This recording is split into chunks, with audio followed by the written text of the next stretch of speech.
Share chat. नमस्कार भारतवासियों, national media से मैं गगनेश। भारत देश में महिलाओं के साथ हो रहे हैं ज़्यादातर दुष्कर्म, लड़कियों नहीं है सेफ। एक पीड़िता न्याय की गुहार लगाते हुए 3 साल से चल रहा है केस, नहीं हुई कोई सुनवाई। रविंद्र कुमार उर्फ बंटी ने शादी का झांसा देकर मेरे साथ शारीरिक और मानसिक शोषण किया मेरा 4 साल तक, जब उसकी नौकरी नहीं लगी थी। 4 साल के बाद सर उन्होंने नौकरी, जैसे ही उनके पिताजी ने कहा कि मेरे लड़के की नौकरी लगने वाली है ग्राम विकास अधिकारी के पद पर, तो मेरे पिताजी से उन्होंने 1 लाख रुपए रिश्वत के तौर पर मांगे थे कि 5 लाख रुपए हमने जमा कर दिए, 1 लाख रुपए रिश्वत के तौर पे और कम पड़ रहे हैं तो आप दे दीजिए। मेरे पिताजी उस समय पैसे देने में असमर्थ थे। उन्होंने कहा कि कुछ समय बाद हम इन दोनों की शादी कर देंगे।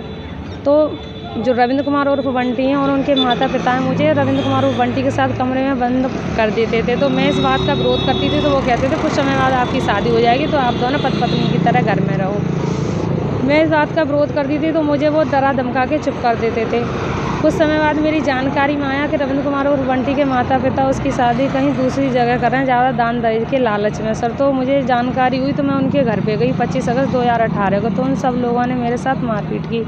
मैंने बस इतना ही पूछा था कि आपने जब हमसे शादी की बात की है तो आप दूसरी जगह कैसे कर सकते हैं। तो उन लोगों ने मुझे कमरे में खींचते हुए बंधक बना लिया। सब लोगों ने बहुत बेरहमी से मारा पीटा, मुझे टॉयलेट तक के लिए नहीं जाने दिया। मैं चीखती रही, चिल्लाती रही, लेकिन किसी ने मेरी कोई सुनवाई नहीं की। कुछ समय बाद मेरे पिताजी और चाचा जी आ गए, तब उन लोगों ने बड़ी मुश्किल से छोड़ा और मुझे जान से मारने की धमकी दी। क्या करते हैं लोग, ये क्या करते हैं? जो राजकुमार जी हैं, रविंद्र कुमार के पिताजी, वो सिंचाई विभाग में बाबू के पद पर हैं, मथुरा में जी। और वर्तमान में वो वहीं रह रहे हैं पुलिस लाइन में। अच्छा, और उनके बेटे क्या करते हैं? वो ग्राम विकास अधिकारी हैं शमशाबाद ब्लॉक में। अच्छा, और किस किस का आपने आरोप लगाए हैं? जी, उसमें बैजंती देवी उर्फ छोटी, राजकुमार, सत्येंद्र, नीतू और रविंद्र कुमार, इन सब लोगों ने मेरे साथ मारपीट की कमरे में बंधक बनाकर। और उसके बाद में थाना एतमाद-दौला आई। 3 महीने तक मेरा मुकदमा पंजीकृत नहीं किया।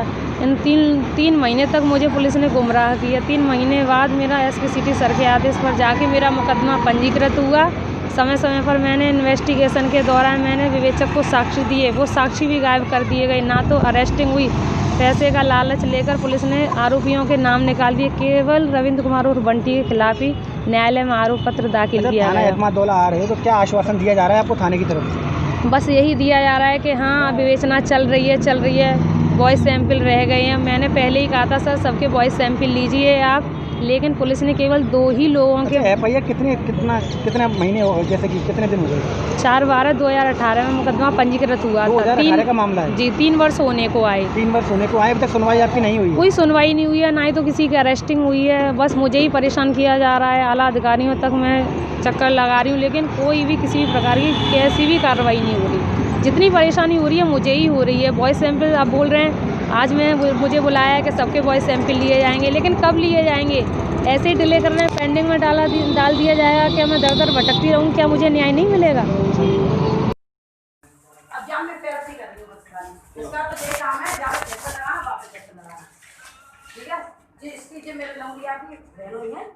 आधी जमीन है, एक तक जो है चलो ठीक है।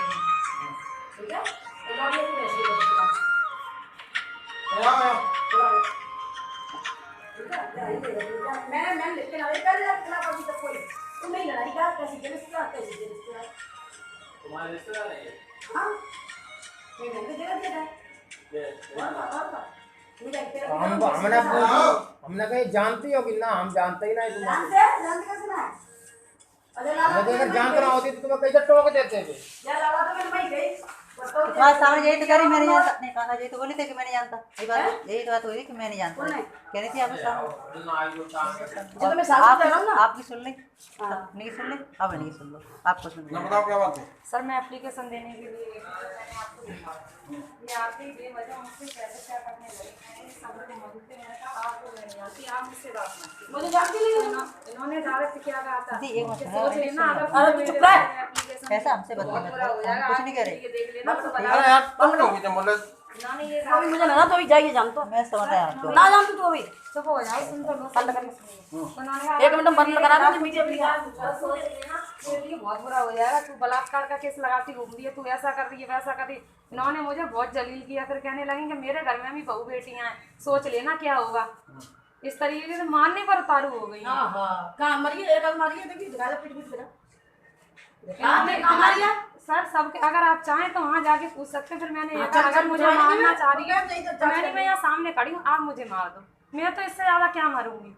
मैंने ये कहा सर अपनी सुरक्षा के लिए, जब इन्होंने मुझसे अभद्रता की, मार पीटने पर उतारू, मैंने अपने देखो अब बोलने को नहीं दे रही, आप देख लीजिए ना उतारू या मारपीट मार तो देखी ना मारते तूने। अगर सर आपको कार्रवाई करनी है तो कीजिए, अदरवाइज मैंने आपको एप्लीकेशन दी थी, मैंने अपनी अपने सुरक्षा माँ के को लिए घुसा देख लो। अब चल मैं दूंगा तो कब कुछ तक अभद्रता दे चल रहे।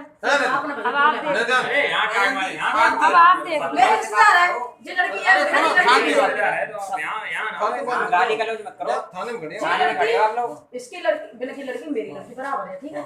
मैं जाके नहीं भाई ललित तुम मेरी ना पर मन दे दियो भूलते मैं ग्राम दे दे हैं देखिए मैं खिला नहीं दे हमने पढ़ा दिखाना देखिए देख लो तुम भी देख तो मैं जो भाई ललित तुम मेरे खिलाफ मन दे दियो तुम मैं जान चक कर इनको ये पढ़ने जानती हूँ, मैंने पढ़ा दीजिए सर। आपको कुछ नहीं है आप इसमें? पढ़ लो पहले आप। तुम वो का बुलवाओ है मैं खिलाफ ना दई तो आपने वहाँ सिखाया, वो मुझसे अभद्रता की थी, का मैंने करी मैं आया मैं हिंदी बोल सीधी सीधी मेरा पढ़ी लिखी है मैंने मुझे गाली देना नहीं आता, मैं ऐसी मैंने बोलती थी ऐसी तो एक आधा मुंह बलात्कार लगा देती। देख लो है वही बात। चल मैं साहब के सामने कहूंगा, मेरी बात सुनो। चल कप्तान साहब के सामने कहूंगा। अरे मेरी बात सुनो, फालतू बात न करो, जो बात हम पूछ रहे बाबू हम जवाब दे। मेरी कोई लड़ाई नहीं है इस लड़की से। तुम्हारा जान में कोई नाम नहीं है वो बताओ तो प्रमुख का बुलावा क्यों? मेरा नाम ना तो अरे इसमें नहीं जो लड़की मैंने बस यहाँ में नहीं इससे नहीं चीज नहीं कहा जाना जब तो तब दिखा दो। दिखा गई मैंने देखो देख पापा तो बात कर रही है ऐसा है जो जमीन है जाके मामले में मैं जाती हूँ ठीक है तो माँ जी कह दूँ भाई साहब ईमानदारी के बात है जो रिश्तेदार है भाई मैं जे कहता हूँ मैं गई पहली बार जो लड़की वीडियो बना रही ईमानदारी पूछो जाए अपने खा बाप भैया की किस्म खाए वो चिपो जाए किस्म खा